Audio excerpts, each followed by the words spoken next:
નમસ્કાર.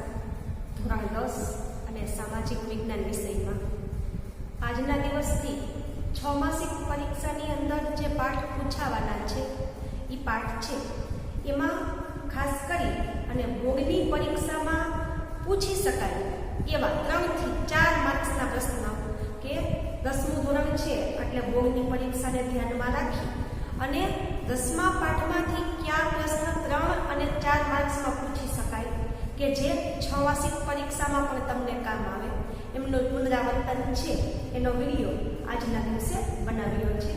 તો ધોરણ 10ની અંદર 10મો પાઠ ભૂગોળનો અને એનું પુનરાવર્તન એમાં કયા કયા ટોપિક પરીક્ષામાં પૂછી શકાય તો કે એક તો છે કૃષિના પ્રકારો કે જે મોટે ભાગે 4 માર્ક્સના પ્રશ્નમાં પૂછાય છે. કૃષિની પદ્ધતિઓ 3 માર્ક્સના પ્રશ્નમાં પૂછાય છે. કૃષિમાં ટેકનિકલ સુધારા 3 કે 4 માર્ક્સ. એવી રીતે કૃષિમાં સંસ્થાકીય સુધારા 3 થી 4 માર્ક્સ. એવી રીતે ભારતના અર્થકારણમાં કૃષિનું યોગદાન કે મોટે ભાગે 3 માર્ક્સના પ્રશ્નમાં ટુકડોના સ્વરૂપે અને ભારતની ખેતી ઉપર વૈશ્વિકીકરણની અસર છે જે પણ મોટે ભાગે ટુકડોના સ્વરૂપે 3 માર્ક્સના પ્રશ્નમાં પૂછાય છે. તો આપણે પરીક્ષામાં જે પૂછી શકાય એવા ટોપિક ફરીથી જોઈએ તો કૃષિના પ્રકારો છે કે ભારતના લોકોની સામાજિક આર્થિક સ્થિતિ, રાષ્ટ્રીય રાજનીતિ અને ભારતનું સમગ્ર અર્થતંત્ર ખેતી ઉપર આધાર રાખે છે. કે ભારતના લોકોનો સમાજ, આર્થિક પરિસ્થિતિ, રાજકીય જીવન અને અર્થતંત્ર ખેતી ઉપર આધાર રાખે છે. સિંચાઈ પદ્ધતિ, ખેત પેદાશ, આર્થિક વળતર જેવી બાબતને આધારે ખેતીના પ્રકારો પાડવામાં આવ્યા છે. તો એમાં પેલા છે જીવન નિર્વાહ ખેતી કે આ પ્રકારો 2 માર્ક્સના પ્રશ્નમાં પણ પૂછી શકાય. આઝાદી પછી આયોજન પંચની અનેકવિધ ખેત વિકાસ યોજનાઓ અમલમાં લાવવા છતાં ભારતના ખેડૂતની આર્થિક સ્થિતિ આજે પણ પ્રમાણમાં નબળી છે. કે આઝાદી પછી આયોજન બનાવવામાં આવ્યું અને ખાસ કરી અને ખેતીનો વિકાસ થાય એવી યોજનાઓ બનાવવામાં આવી છતાં પણ આજે ખેડૂતો છે એમની આર્થિક પરિસ્થિતિ નબળી છે.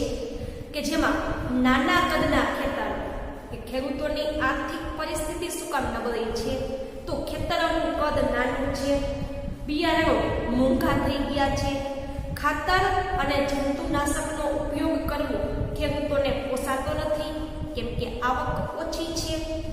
ખેતરમાં થતું અનાજનું ઉત્પાદન પોતાના પરિવારના ઉપયોગ જેટલું જ થાય છે. એક તો નાના કદના ખેતર છે, મોંઘું બિયારણ છે, ખાતર અને જંતુનાશક દવાઓ છે એનો ભાવ વધારે છે. ખેતરમાં જેટલું અનાજનું ઉત્પાદન થાય છે એ ખેડૂત પોતાના કુટુંબની પાછળ વપરાઈ જાય છે. તો એના કુટુંબના ભરણ પોષણમાં વપરાઈ જાય છે એને જીવન નિર્વાહ ખેતી કે આત્મનિર્વાહ ખેતી કહે છે. ખેડૂત જે કંઈ ખેતી કરે એ ખેતી છે એની જે કંઈ આવક છે એ ખેડૂતના કુટુંબનું જીવન નિર્વાહ ચલાવવા માટે થઈ અને વપરાઈ જાય એવી ખેતીને જીવન નિર્વાહ ખેતી કે આત્મનિર્ભર એટલે કે પોતાની જાત છે એટલો જ ખાલી એ વિકાસ કરી શકે કે ખેડૂત ખાલી પોતાના કુટુંબનું પાલન પોષણ કરી શકે એટલી જ ખેતી થાય એને જીવન નિર્વાહ ખેતી કે આત્મનિર્વાહ ખેતી કહે છે. બીજું છે સૂકી ખેતી. વરસાદ ઓછો પડે છે, સિંચાઈની અપૂરતી સગવડ અને માત્ર વરસાદ પર આધારિત હોય એવા વિસ્તારમાં જમીનમાં રહેલા ભેજના સંગ્રહને આધારે એક જ પાક લેવામાં આવે એને સૂકી ખેતી કહે છે.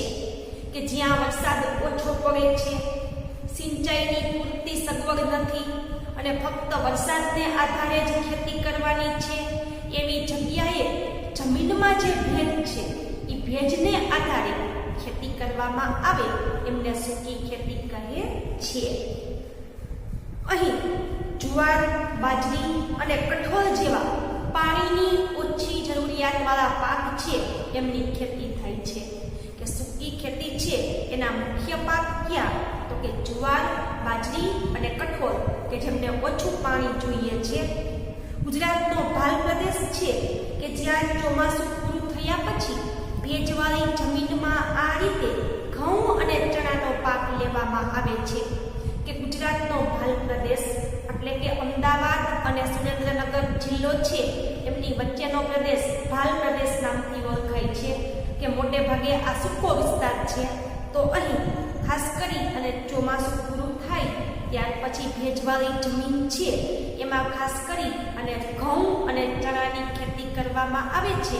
અને ગુજરાતમાં ભાલ પ્રદેશના ભાલિયા ઘઉં છે એ પ્રખ્યાત છે, કેમ કે એમનો દાણો મોટો હોય છે અને સાથે સાથે પૌષ્ટિક હોય છે. ત્યાર પછી છે આદ્ર ખેતી. આદ્ર એટલે ભીનું હોય તેવું, જ્યાં વરસાદનું પ્રમાણ વધુ છે અને સિંચાઈની સગવડ પણ વધારે છે એવા વિસ્તારોમાં આદ્ર એટલે કે ભીની ખેતી કરવામાં આવે છે.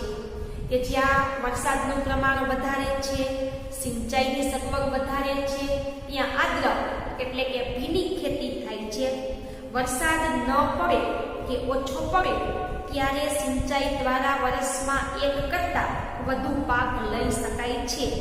કે જ્યારે વરસાદ ન પડે અથવા તો વરસાદ ઓછો પડે તો ત્યારે ખાસ કરી અને સિંચાઈ દ્વારા વર્ષમાં એક પાક આ ખેતીમાં લઈ શકાય છે, જેમાં ડાંગર, શેરડી, કપાસ, ઘઉં અને શાકભાજીની ખેતી થાય છે.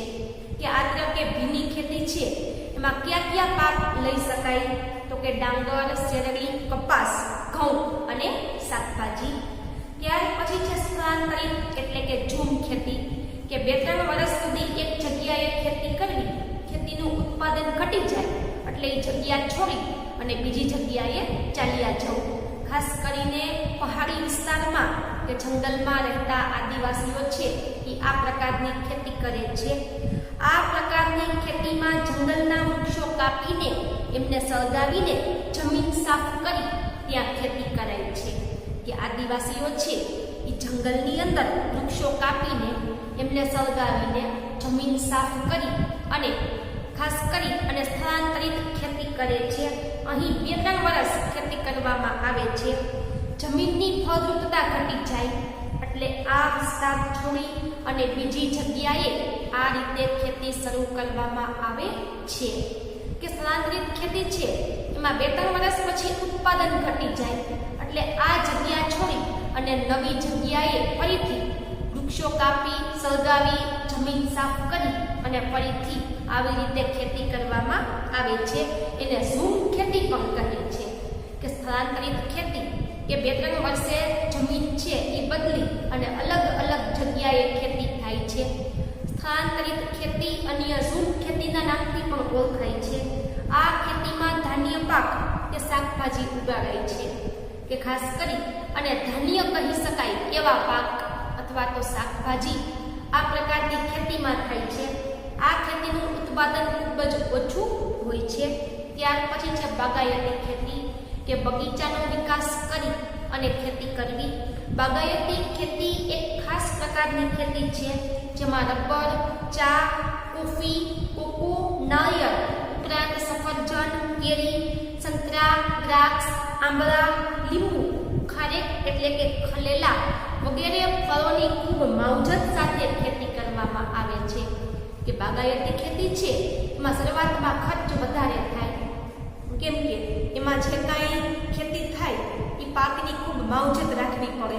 ખાસ કરીને રબર, ચા, કોફી, કોકો અને ખાસ કરી અને ફળની ખેતી કે જેની માવજત એટલે કે કાળજી ખૂબ જ રાખવી પડે છે. આ પ્રકારની ખેતીમાં મૂડીનું રોકાણ વધારે જોઈએ. કે બાગાયતી ખેતીમાં પૈસાનું રોકાણ વધારે કરવું પડે છે.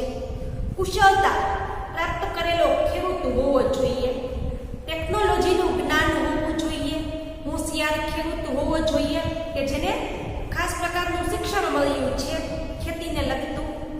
યંત્ર કેમ ચલાવવા, કેવું ખાતર વાપરવું, સિંચાઈની પૂરતી સગવડ, પરિરક્ષણ એટલે કે પાકનું રક્ષણ કરવું, સંગ્રહણ એટલે કે પાક લેવાઈ જાય પછી યોગ્ય રીતે એનો સંગ્રહ કરવો અને પરિવહન એટલે કે વાહન વ્યવહારની સુવિધા પણ પૂરતી રાખવી કે જેને કારણે બાગાયતી ખેતી છે એના દ્વારા આવક સારી પ્રાપ્ત થાય છે.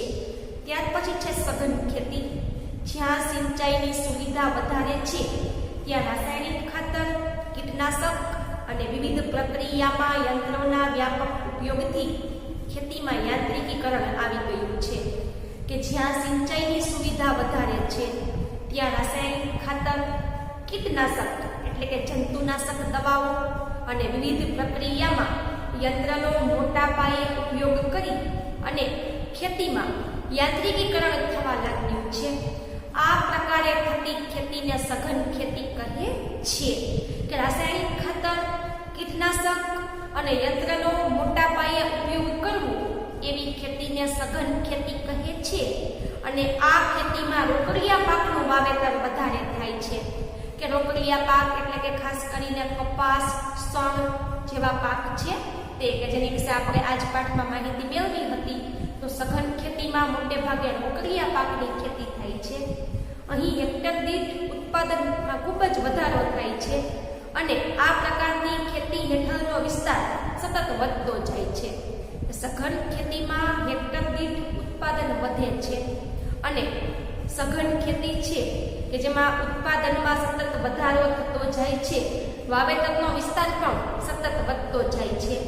આ ખેતીમાં આર્થિક વળતરને મહત્વ અપાતું હોવાથી એને વ્યાપારી ખેતી પણ કહે છે. કે સઘન ખેતી છે એમાં આર્થિક વળતર છે એને ખૂબ મહત્વ અપાય છે, એટલા માટે તેમને સઘન ખેતી પણ કહે છે. ત્યાર પછી છે કૃષિની પદ્ધતિઓ, જે મોટે ભાગે 3 માર્ક્સના પ્રશ્નમાં પૂછાય છે. ભારતમાં સજીવ ખેતી, ટકાઉ એટલે કે પોષણક્ષમ ખેતી અને મિશ્ર ખેતી વગેરે ખેત પદ્ધતિઓ પ્રચલિત છે. એમાં સજીવ ખેતી જોઈએ તો જે પ્રમાણે રાસાયણિક ખાતર અને કીટનાશકોનો વપરાશ થઈ રહ્યો છે એનાથી રસાયણોની નુકસાનકારક અસર પણ ધીમે ધીમે વધવા લાગી છે. કે વર્તમાન સમયમાં રાસાયણિક ખાતર અને જંતુનાશક દવાનો ઉપયોગ વધ્યો છે. તેને કારણે જમીન અને પાકમાં રસાયણ છે એમની નુકસાનકારક અસર જોવા મળે છે. અનાજ, શાકભાજી અને ફળોમાં રસાયણ અને જંતુનાશકની હાજરીને લીધે લોકોના સ્વાસ્થ્ય ઉપર વિપરીત અસર થઈ છે. કે ખાસ કરીને અનાજ, શાકભાજી અને ફળ એમાં રાસાયણિક ખાતર અને જંતુનાશક દવા વાપરવાથી લોકોનું સ્વાસ્થ્ય છે એની ઉપર ખરાબ નકારાત્મક અસર થઈ છે.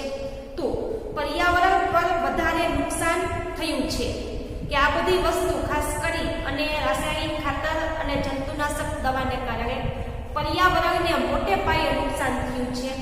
જમીનની ઉત્પાદકતા અને ફળદ્રુપતા ઘટવા લાગ્યા, જેને કારણે લાંબા સમય પછી આ જમીનમાંથી પાકનું ઉત્પાદન અને ગુણવત્તા બંને ઘટી ગયા.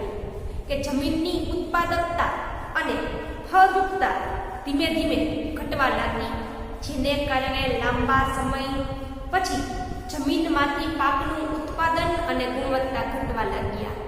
કે રાસાયણિક ખાતર અને જંતુનાશક દવાને લીધે ખાસ કરી અને જમીનમાં પાકનું ઉત્પાદન અને ગુણવત્તા ઘટ્યા. સજીવ ખેતી એટલે ખેતીની એવી પદ્ધતિ, જો એની વ્યાખ્યા છે 2 માર્ક્સના પ્રશ્નમાં પણ પૂછી શકાય.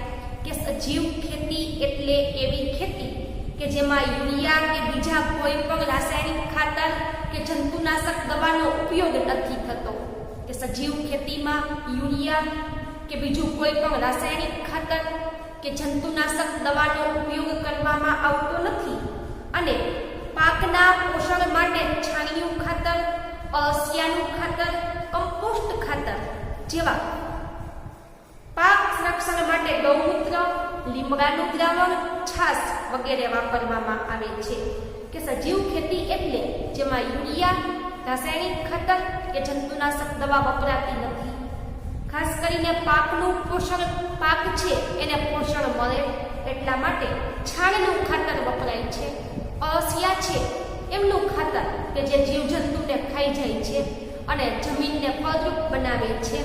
કમ્પોસ્ટ ખાતર, કમ્પોસ્ટ ખાતર એટલે કે ખાસ કરી અને નકામો કચરો વધ્યો હોય એ નકામા કચરામાંથી ખાતર બનાવવામાં આવે. ખાસ કરીને ખેતીને સિઝન પૂરી થાય પછી ખેતરનો જે નકામો કચરો વધે એને કમ્પોસ્ટ કરી અને અને એમાંથી ખાતર બનાવવામાં આવે જે પણ અત્યંત જમીન માટે ફળદ્રુપ હોય છે. પાકનું રક્ષણ કરવા માટે ગૌમૂત્ર, લીમડાનું કડવો લીમડો હોય એમનું દ્રાવણ કે ખાટી છાશ છે કે જે વાપરવામાં આવે કે જેનાથી પણ પાકનું રક્ષણ થાય. સજીવ ખેતીની પેદાશો પોષણયુક્ત હોય છે કે સજીવ ખેતી કે જેને જૈવિક ખેતી પણ કહે છે બીજા નામથી, તો એમાંથી જે ઉત્પાદન થાય એ ખૂબ પોષણથી ભરેલું હોય છે. એમાં કુદરતી સ્વાદ, મીઠાશ અને સોરમ હોય છે કે સજીવ ખેતી દ્વારા તૈયાર થયેલો પાક છે એ કુદરતી રીતે મીઠું, અત્યંત સ્વાદિષ્ટ અને સોરમ એટલે કે સુગંધવાળો હોય છે. એમાં વધુ ખનિજ, વિટામિન અને જીવન શક્તિ આપતા તત્વો હોય છે કે સજીવ ખેતીના ઉત્પાદન દ્વારા જે કંઈ પાક થયો છે એમાં ખનિજ, વિટામિન અને જીવન શક્તિ આપતા તત્વ હોય છે. જૈવિક ખેત પેદાશોની અત્યારે ખૂબ જ માંગ છે એટલે ખેડૂતને વળતર પણ ખૂબ મળે છે કે હાલના સમયમાં લોકો જૈવિક ખેતી દ્વારા જે ઉત્પાદન થાય એની માંગ કરી રહ્યા છે એટલે ખેડૂતોને પણ સારું એવું આર્થિક વળતર મળે છે. ત્યાર પછી છે ટકાઉ ખેતી. આ ખેતીમાં જમીનની ફળદ્રુપતા લાંબા સમય સુધી જળવાઈ રહે એ માટે પાકની ફેરબદલી, પોષણ માટે રાસાયણિક ખાતરનો જરૂરિયાત પૂરતો ઉપયોગ, કીટક અને નિંદક નિયંત્રણ માટે જંતુનાશકને બદલે જૈવિક નિયંત્રણ, જળ રક્ષણ વગેરે બાબતની વિશેષ કાળજી રાખવામાં આવે છે. કે ટકાઉ ખેતી કે જેમાં જમીનની ફળદ્રુપતા લાંબા સમય સુધી જળવાઈ રહે એટલા માટે પાકની ફેરબદલી કે એકનો એક પાક ન વાવવો, પણ એક પાક લેવાઈ જાય ત્યાર પછી બીજો, ત્રીજો એવી રીતે પાક વાવવા, અથવા એક સાથે ખેતરમાં 2 થી 3 પાક બાજુમાં વાવવા કે જેને કારણે જમીનની ફળદ્રુપતા જળવાઈ રહે. પોષણ માટે રાસાયણિક ખાતર છે એનો જોવે એટલો જ ઉપયોગ કરવો. કીટક એટલે કે જીવજંતુ અને નિંદક નિયંત્રણ માટે જંતુનાશકને બદલે જૈવિક નિયંત્રક વાપરવા કે જેને કારણે જમીનને નુકસાન ન થાય. જળ સંરક્ષણ એટલે કે પાણીનું સંરક્ષણ કરી અને ટકાઉ ખેતી કે જેમાં વિશેષ પ્રકારની કાળજી રાખવામાં આવે છે. ત્યાર પછી છે મિશ્ર ખેતી કે આ ખેતીમાં ખેતીની સાથે સાથે અન્ય પ્રવૃત્તિ પણ કરવામાં આવે જેમને કારણે ખેડૂત છે એને ખેતી સિવાય પણ અન્ય પ્રવૃત્તિમાંથી આવક મળી રહે. એટલે ખેતીની સાથે પશુપાલન કરવું, મરઘા અને બતકાનો ઉછેર કરવો કે મરઘા અને બતક છે કે જેને ઉછેરવા, મધમાખી અને મત્સ્ય ઉછેર જેવી પ્રવૃત્તિ કરી અને ખેડૂત છે એ આર્થિક વળતર ખેતી સિવાયની પ્રવૃત્તિમાંથી મેળવી શકે છે. તો આ કૃષિની પદ્ધતિઓ. ત્યાર પછી હવે કૃષિમાં ટેકનિકલ સુધારા છે તે જોઈએ. તો ભારતમાં ખેતી ક્ષેત્રે બિયારણ, ખાતર અને ખેત સાધનોમાં આવેલા પરિવર્તન એમને ટેકનિકલ સુધારા કહે છે કે ભારતની અંદર ખેતીના ક્ષેત્રે બિયારણ, ખાતર અને ખેતીના સાધનોમાં જે પરિવર્તન આવ્યું એમને ટેકનિકલ સુધારા કહે છે. કે મોટા ભાગે આ પ્રશ્ન 4 માર્ક્સના પ્રશ્નમાં પૂછી શકાય છે. સિંચાઈ માટે ખેડૂત પહેલા કોસ અને રહેટનો ઉપયોગ કરતો હતો. આજે સબમર્સિબલ કે મોનોબ્લોક પંપ, સોલાર પંપ, ટપક સિંચાઈ અને ફુવારા પદ્ધતિનો ઉપયોગ કરવા લાગ્યો છે. કે સિંચાઈ માટે ખેડૂત છે એ પહેલા કોસ કે પાણીમાંથી, ખાસ કરીને કૂવામાંથી પાણી કાઢવા માટે કોસ અને રહેટ કે જે ખાસ કરીને કૂવામાંથી પાણી કાઢવા માટેના સાધનો છે એનો ઉપયોગ કરતો હતો. આજે સબમર્સિબલ કે જે ઝડપથી પાણી કૂવામાંથી કે દારમાંથી ખેંચી આપે છે. મોનોબ્લોક પંપ કે સૂર્યની મદદથી ચાલતો સોલાર પંપ કે જે ખાસ કરીને વાપરે છે. આ ઉપરાંત ટપક સિંચાઈ પદ્ધતિ કે જેમાં પાણી ઓછું વપરાય છે અને ફુવારા પદ્ધતિ એમનો ઉપયોગ ટેકનોલોજીના માધ્યમથી ખેડૂત કરવા લાગ્યો છે. રાસાયણિક ખાતરો DAP, di ammonia phosphate, NPK, nitrogen, phosphorus અને પોટાશ, યુરિયા અને જૈવિક ખાતરો, બાયો ફર્ટિલાઇઝર, પ્રવાહી જૈવિક ખાતર, બાયોટેક બિયારણ વગેરેનો ઉપયોગ ખેતીમાં કરવા લાગ્યો છે. કે રાસાયણિક ખાતર છે કે ડીએપી, એનપીકે, યુરિયા, આ ઉપરાંત જૈવિક ખાતરો, પ્રવાહી કહી શકાય એવા દ્રવ્ય સ્વરૂપના જૈવિક ખાતર, બાયોટેક બિયારણ વગેરે કે જેમાં સંશોધન કરી અને નવા પ્રકારના બિયારણો શોધવામાં આવ્યા હોય, બે જાત ભેગી કરી અને નવું સુધારેલું બિયારણ છે એનો ઉપયોગ કરવા લાગ્યો છે. ખેડૂત પાક સંરક્ષણ માટે જંતુનાશક દવા અને જૈવિક નિયંત્રકનો ઉપયોગ કરતો થયો છે. કે પાકનું રક્ષણ કરવા માટે ખેડૂત છે એ જંતુનાશક દવા અને જૈવિક નિયંત્રક એટલે કે જીવજંતુઓ છે એને નિયંત્રણમાં રાખવા માટે જૈવિક નિયંત્રણ, જેને અંગ્રેજીમાં બાયો કંટ્રોલ કહે છે, એનો ઉપયોગ કરે છે. સરકાર દ્વારા ખેડૂતોને રેડિયો, ટીવી, વર્તમાનપત્ર, ડીડી કિસાન ચેનલ એના દ્વારા ખેતી લગતી માહિતી પૂરી પાડવામાં આવે છે. કે સરકાર છે એ ખેડૂત છે એ વધારે સારી રીતે ટેકનોલોજીનો ઉપયોગ કરીને ખેતી કરી શકે એટલા માટે રેડિયો, ટીવી, વર્તમાનપત્ર અને દૂરદર્શનની ડીડી કિસાન ચેનલ છે એમાં ખેડૂતલક્ષી કાર્યક્રમો આવે છે. મોબાઈલ ઉપર કિસાન SMS કે મોબાઈલ છે એમાં અમુક પ્રકારની એપ્લિકેશન ડાઉનલોડ કરી અને કિસાન SMS કે જેમના દ્વારા ખેતીને લગતી માહિતી ટોલ ફ્રી નંબર 1800-180-1551 કિસાન કોલ સેન્ટર કે જેમાં ફોન કરી અને કંઈ પણ ખેતીને લગતી, ટેકનોલોજીને લગતી માહિતી ખેતરની અંદર મેળવી શકાય છે. સરકારનું ખેડૂત વેબ પોર્ટલ આઈ ખેડૂત અને એગ્રી માર્કેટ જેવી મોબાઈલ એપ દ્વારા સતત માહિતી, નવી ટેકનોલોજી અને માર્ગદર્શન પૂરું પાડવામાં આવે છે. સરકારની ખેડૂતો માટેની વેબ પોર્ટલ છે.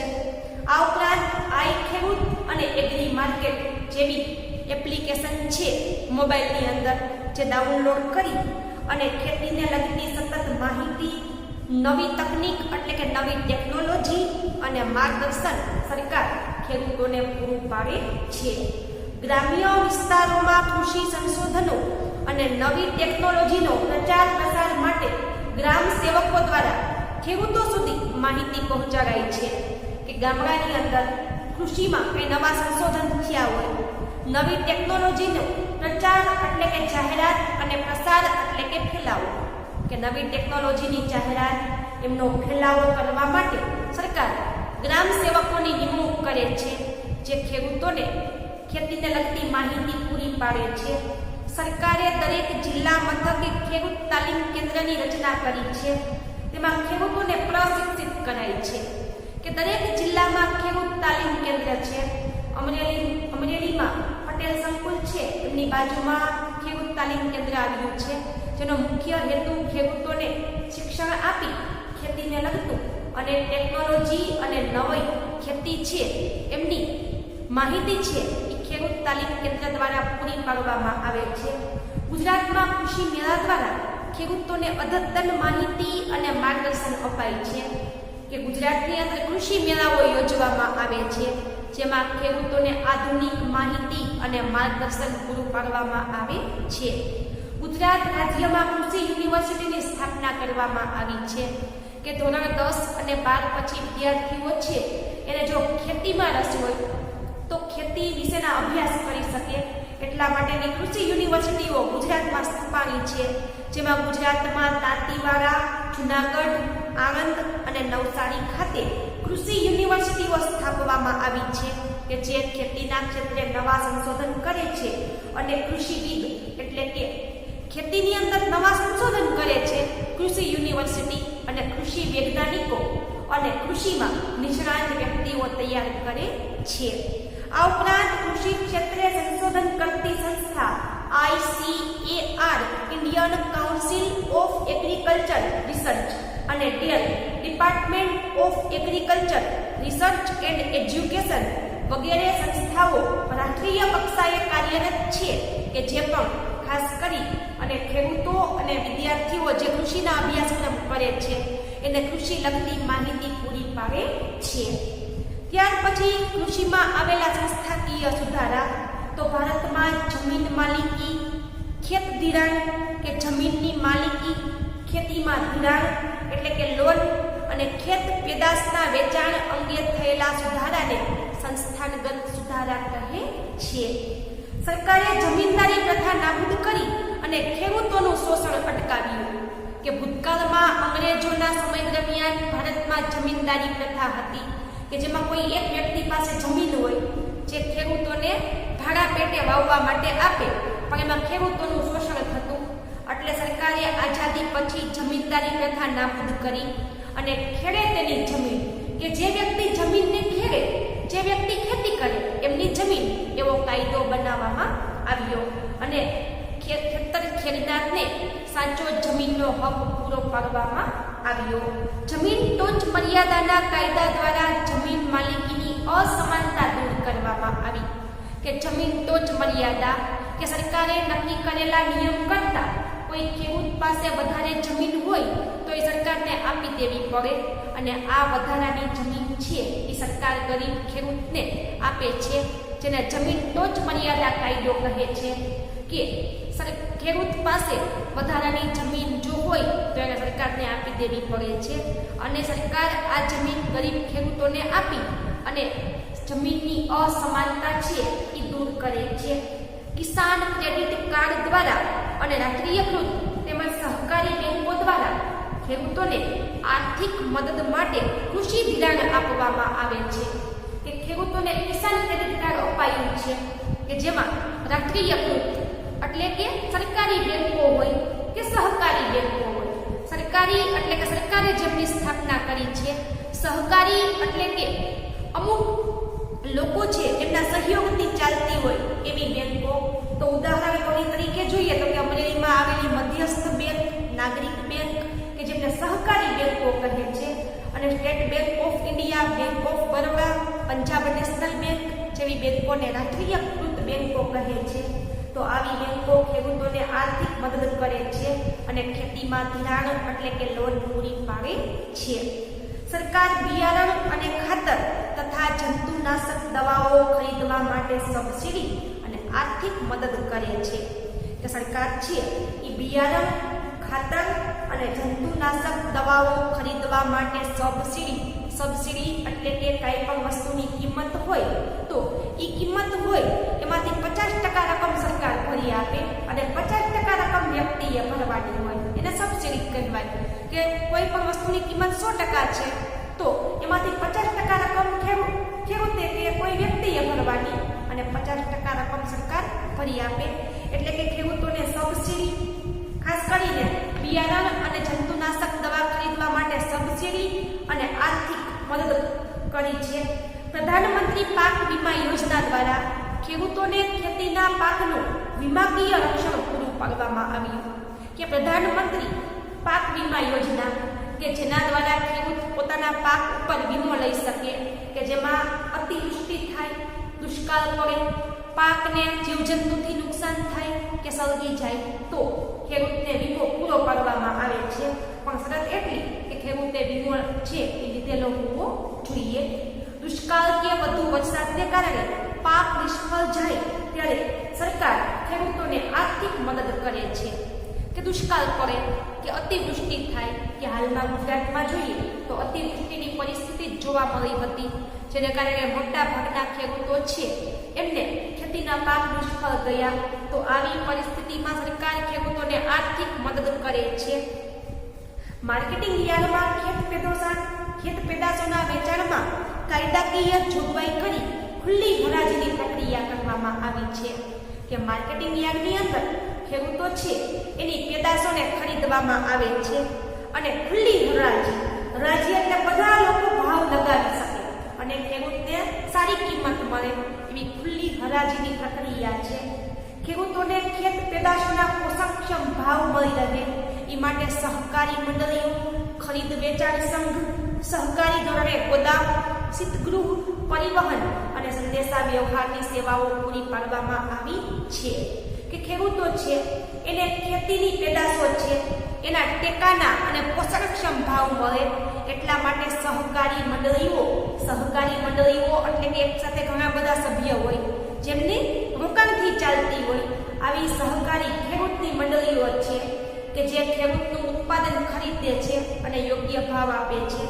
ખરીદ વેચાણ સંઘ, સહકારી ધોરણે ગોદામો, ગોદામ એટલે કે ગોડાઉન કે લોકોના સહકારથી ચાલતા હોય એવા ગોડાઉન, શીતગૃહ એટલે કે કોલ્ડ સ્ટોરેજ જેને આપણે અંગ્રેજીમાં કહીએ છીએ કે જ્યાં ખાસ કરીને ફળ અને અથવા તો એવી લાંબો સમય ન ટકતી હોય વસ્તુ ગરમીમાં કે જેને ઠંડી જગ્યાએ રાખવી પડતી હોય એવી વસ્તુ છે એ શીતગૃહ કે કોલ્ડ સ્ટોરેજમાં મુકાય છે, ખાસ કરીને શાકભાજી અને ફળ છે તે. આ ઉપરાંત પરિવહન એટલે કે વાહન વ્યવહાર અને સંદેશા વ્યવહારની સગવડ પણ પૂરી પાડવામાં આવી છે. ખેડૂત પાસેથી ખેત પેદાશોની સરકારે નક્કી કરેલ પોષણક્ષમ ટેકાના ભાવે ખરીદી કરવા માટે નીચેની સંસ્થાઓ કાર્યરત છે કે ખેડૂતો પાસેથી ખેત પેદાશો છે એ સરકારે નક્કી કરેલા પોષણક્ષમ ટેકાના ભાવે ખરીદવા માટે કે ખેડૂતો પાસેથી ખેતીની પેદાશો છે એને ટેકાના ભાવે ખરીદવા માટે સરકારે અમુક સંસ્થા ચાલુ કરી છે, જેમાં ભારતીય રાષ્ટ્રીય કૃષિ સહકારી વિપણન સંઘ, national agriculture cooperative marketing federation of India જે નેફ્ડ નામથી ઓળખાય છે, ગુજરાત તેલીબિયા ઉત્પાદક સંઘ, ગુજરાત કોઓપરેટિવ ઓઇલસીડ્સ ગ્રોસર્સ ફેડરેશન ગ્રોફ્ટ, રાષ્ટ્રીય ડેરી વિકાસ નિગમ national dairy development board NDDB ના નામથી ઓળખાય છે. ત્યાર પછી છે ભારતના અર્થકારણમાં કૃષિનું યોગદાન, જે મોટે ભાગે 3 માર્ક્સના પ્રશ્નમાં ટૂંકણ સ્વરૂપે પૂછાય છે. તો ખેતી ભારતમાં મુખ્ય વ્યવસાય છે. આઝાદી સમયે કૃષિ ક્ષેત્રે જે ભારણ હતું એ હવે ઓછું થઈ ગયું છે કે ભારતમાં ખેતી મુખ્ય વ્યવસાય છે. આઝાદી વખતે મોટાભાગના લોકો ખેતી સાથે સંકળાયેલા હતા, પણ ધીમે ધીમે હવે એમાં લોકો ઓછા થઈ ગયા છે અને છતાં પણ હજુ અર્થતંત્રમાં ખેતીનું તો ખૂબ જ મહત્વનું યોગદાન છે કે લોકો ખેતી સિવાયના અન્ય વ્યવસાયો કરવા લાગ્યા, છતાં પણ અર્થતંત્રની અંદર ખેતી છે એનો મોટો ફાળો રહેલો છે. તે દેશના લગભગ 2.5 અબજ લોકોને રોજગારી આપે છે કે દેશની કુલ વસ્તી છે એમાં અડધી વસ્તીને ખેતી દ્વારા રોજગારી પ્રાપ્ત થાય છે. કૃષિ ક્ષેત્રે દેશના કુલ ઘરેલું પેદાશનો લગભગ GDP 17% હિસ્સો ધરાવે છે કે ઘર આંગણે પેદા થતી GDP એટલે કે કુલ ઘરેલું પેદાશ જેને અંગ્રેજીમાં ખાસ કરી અને ગ્રોથ પ્રોડક્ટ કહે છે. ઘર આંગણે પેદા થતી કૃષિની વસ્તુઓ એમાં ખાસ કરી અને કૃષિનું ક્ષેત્ર 17% હિસ્સો ધરાવે છે કે ઘર આંગણે વસ્તુનું જે ઉત્પાદન થાય એમાં ખેતીની વસ્તુ 17%નો ભાગ ધરાવે છે. ભારતની મહત્વની કૃષિ પેદાશો ચોખા, ઘઉં, તેલીબિયા, કપાસ, શણ, ચા, શેરડી, તમાકુ, બટેટા વગેરેની નિકાસથી વિદેશી હુંડિયામણ પ્રાપ્ત થાય છે કે વિદેશમાં ભારતના ઘણા પાકની માંગ છે, જેમ કે ચોખા, ઘઉં, તેલીબિયા, કપાસ, ચા, શેરડી, શણ, તમાકુ, બટેટા વગેરે કે જેની વિદેશમાં નિકાસ કરી એટલે કે વિદેશમાં મોકલી અને વિદેશી હુંડિયામણ એટલે કે વિદેશી પૈસા પ્રાપ્ત થાય છે. ખેત પેદાશોના ઉત્પાદનમાં વિશ્વભરમાં ભારત બીજા સ્થાને છે કે ખેતીનું ઉત્પાદન વધુ કરવામાં ભારત આખા વિશ્વમાં બીજા ક્રમે છે. સુતરાઉ કાપડ, ખાંડ, કાગળ, તેલ વગેરે ઉદ્યોગો અને ખાદ્ય સામગ્રીને લગતા પ્રસંસ્કરણ ઉદ્યોગ માટે કાચો માલ પણ ખેતીમાંથી ઉપલબ્ધ બને છે કે સુતરાઉ કાપડ, ખાંડ, કાગળ, તેલ વગેરે ઉદ્યોગો અને ખાદ્ય સામગ્રીને લગતા પ્રસંસ્કરણ એટલે કે જેમાંથી તૈયાર ખોરાક બને છે એવા ખાદ્ય સામગ્રીને લગતા કે અમુક વસ્તુ પર પ્રક્રિયા કરી અને ખોરાક તૈયાર કરવામાં આવે એવા પ્રસંસ્કરણ ઉદ્યોગને કાચો માલ ખેતી પૂરી પાડે છે. કૃષિ ભારતના લોકોને ખોરાક પૂરો પાડે છે. જોકે અનિયમિત અને અનિશ્ચિત વરસાદ અને સિંચાઈની અલ્પ એટલે કે વરસાદ ક્યારે આવશે અને કેટલો પડશે એ ખબર નથી અને સિંચાઈની અલ્પ એટલે કે ઓછી સગવડ જેમને કારણે વૈશ્વિક બજારમાં ભારતનો દેખાવ સાતત્યપૂર્ણ એટલે કે યોગ્ય જોઈ શકાતો નથી. ત્યાર પછી છેલ્લો ટોપિક છે કે ભારતની ખેતી ઉપર વૈશ્વિકીકરણની શું અસર થઈ છે. કે ભારત વૈશ્વિકીકરણમાં જોડાયેલું છે. એટલે કે વૈશ્વિકીકરણ એટલે કે એક નાના ગામડાનું બજાર છે એને વિશ્વના બજાર સાથે જોડી દેવાની પ્રક્રિયા, જેમને વૈશ્વિકીકરણ કહે છે. ભારતનો ખેડૂત તેની ખેત પેદાશને વૈશ્વિક બજારમાં વેચી અને નફો મેળવી શકે એવા ઉદ્દેશથી ખેતી ક્ષેત્રે વૈશ્વિકીકરણની નીતિ અમલમાં મુકાઈ છે.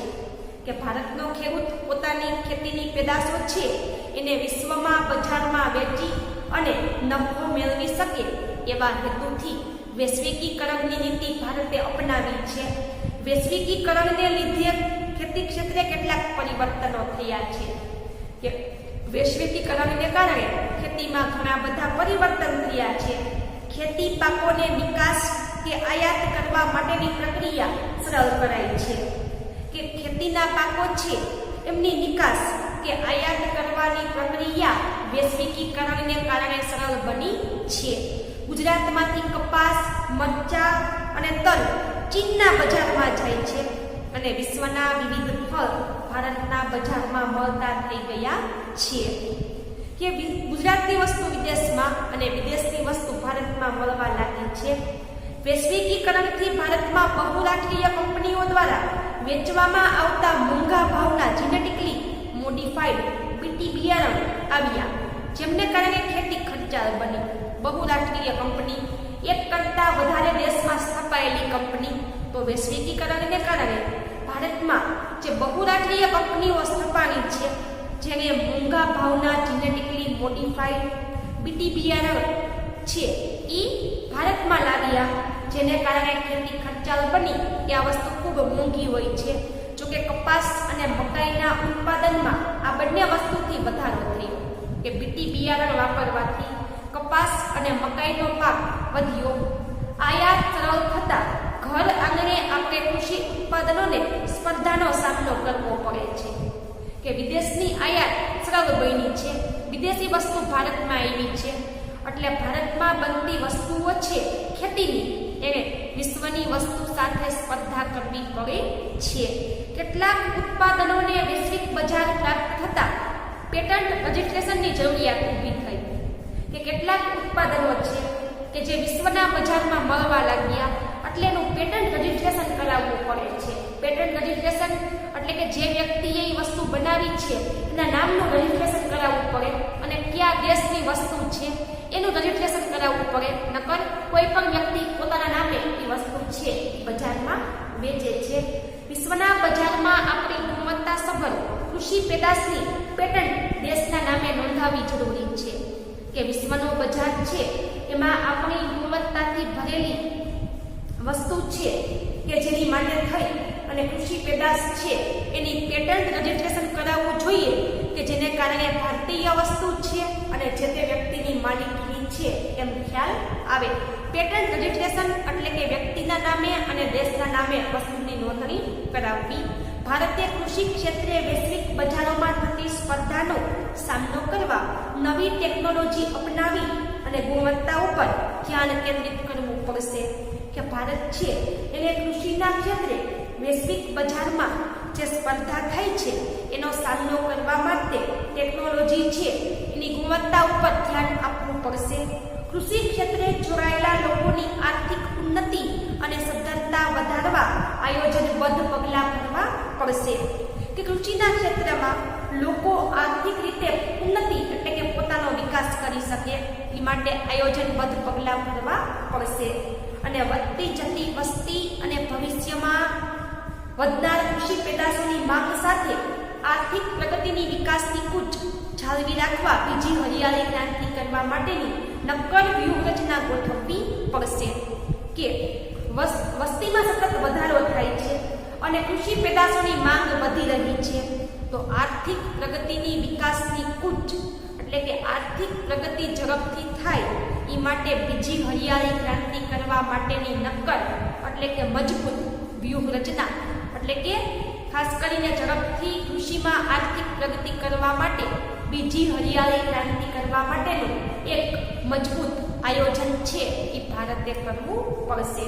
તો આમ ખાસ કરી અને ભારત કૃષિ પ્રધાન દેશ હોવાને કારણે કૃષિને લગતી માહિતી 10મા પાઠમાં આપવામાં આવી છે. તો આશા રાખું છું કે 10મો પાઠ છે એમાં જે બોર્ડમાં પૂછી શકાય એવા પ્રશ્ન છે ખાસ કરીને એ તમને સમજાઈ ગયા હશે. છતાં પણ કાંઈ ન સમજાય તો ફોન કરીને પૂછજો. અને બીજું કે તમને આ પાઠનું હોમવર્ક છે એ એકવાર પાઠ ભણાવ્યો ત્યારે આપી દેવામાં આવ્યું છે. એટલે અત્યારે તમને આ જે પુનરાવર્તનનો વિડીયો લેક્ચર છે એમાં જે હોમવર્કના પ્રશ્ન તમને આપવામાં આવે એ ફક્ત વાંચન કરવા માટે જ છે. કોઈ પણ વિદ્યાર્થીએ લખવાના નથી.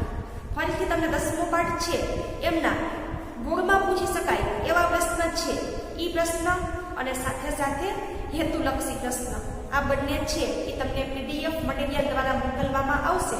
પણ ફક્ત વાંચન માટે જ છે. બીજી વાર SSC હોમવર્કમાં લખવું નહીં. અને છતાં ઘણા વિદ્યાર્થી ફોન કરે છે તો પેલા જે નોંધ લખી હોય હોમવર્કમાં એ યોગ્ય રીતે વાંચી લેવી. તો હવે નવા વિડીયો લેક્ચરમાં નવો પાઠ છે કે જે 6 માસિક પરીક્ષામાં પૂછાવાનો છે એનો પુનરાવર્તનનો વિડીયો આપણે જોશું.